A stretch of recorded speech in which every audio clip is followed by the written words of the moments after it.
question that every single manufacturing company has to face. We're talking about the core of their business, really.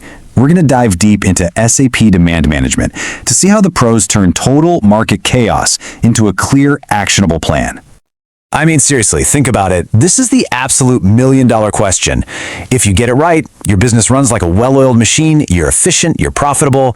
But if you get it wrong, oh boy, you're either stuck with a warehouse full of stuff nobody wants, or even worse, your customers are knocking at the door, cash in hand, and you've got nothing to sell them. The stakes could not be higher. So, let's make this real. Imagine you're a planner at our fictional bike company. You look at the data, and the market forecast is practically yelling at you, build 200 standard bikes. Simple enough, right? But then the phone rings. It's a huge customer, and they need a special order of bikes with their own logo on them. And just as you're processing that, another call comes in. It's your own distribution center, and they're out of stock. They urgently need 50 bikes. What do you do? Well, you don't have to panic. This is precisely the kind of mess that SAP demand management is designed to untangle. It's the system that brings order to that chaos, turning all those conflicting signals into one coherent, streamlined plan. It really is the secret weapon here. So let's pull back the curtain and see how it works. Okay, so to really get a handle on this, we have to start with a core concept. See, in the world of SAP, not all demand is created equal.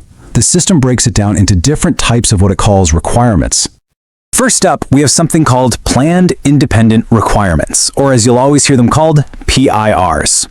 Now, the easiest way to think about these is as an educated guess. This is the company looking into its crystal ball, using past sales data, market trends, all that good stuff, to forecast what people are probably going to buy. It's basically a weather forecast for your sales. And for our bike company, that PIR is for 200 bikes. Now, they didn't just pull that number out of the hat. No way. It's carefully calculated based on how many bikes they sold around this time last year, what their competitors are up to, and the fact that there's a huge trade fair just around the corner where they expect a big spike in demand.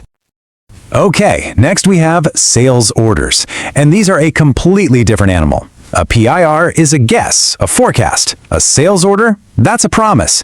A real paying customer has signed on the dotted line. It's not a maybe, it's a we have to deliver this. For a bike company, this is that special order for bikes with the custom logo. And you see, that one little detail, the logo, changes absolutely everything.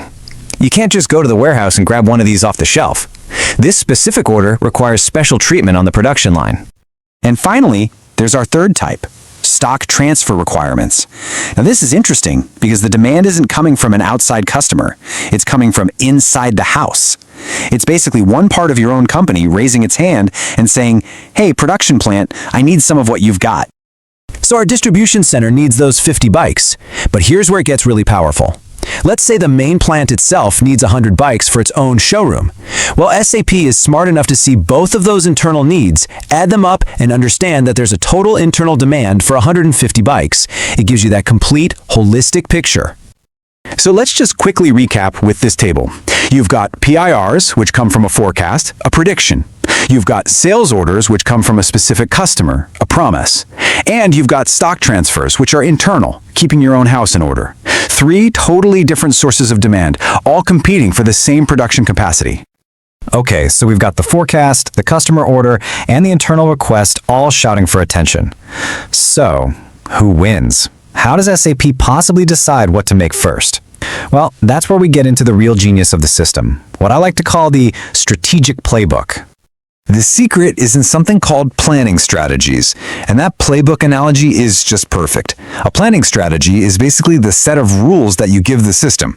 It's the game plan that tells SAP exactly how to weigh those different demands against each other. And trust me, choosing the right strategy is absolutely critical. It affects everything from your inventory levels to how happy your customers are. So what is it technically?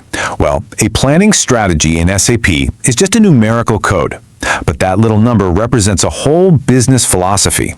It specifically controls how the forecast, our PIRs, and the actual customer orders talk to each other. It's the brain of the operation. Now, this can sound a little abstract, so to make it really clear, let's zoom in and put one of the most fundamental strategies under the microscope. Planning strategy, 10. Yep, that's it. Just the number 10. It looks so simple, right? But behind that 2-digit code is a complete end-to-end process for how a company manufactures its goods. It's pretty amazing. So what's the deal with Strategy 1? This is your classic make-to-stock scenario. It's perfect for companies that are just pumping out huge volumes of a standardized product. Think about things like nuts and bolts, what planners call C-parts, or in our case, the standard no-frills bikes. The key idea here, the most important part, is that you are building up your inventory before any customer has placed an order. And the flow is super straightforward. Check it out. Step 1, you create your forecast, your PIR. Step 2, you start production based purely on that forecast, no waiting for a sales order. Step 3, the finished bikes go into the warehouse and onto the shelf. And finally, Step 4, when a customer order does come in, bam, you fulfill it immediately from your stock. It's all about having the product ready to go. So for our bike company, Strategy 10 is their bread and butter for the standard models. They're making bikes for the shelf, stacking them in the warehouse, ready and waiting for anyone to come along and buy one. It's a simple, powerful, and efficient way to serve the mass market. And that brings us to a really fascinating final thought. Strategy 10 is perfect for those 200 standard bikes. But what about that special order with the custom logo? And let's take it a step further. What if you weren't building bikes at all? What if you were building something totally unique, like a custom, one-of-a-kind airplane? You can't just make that to stock. You need a totally different playbook, a different strategy.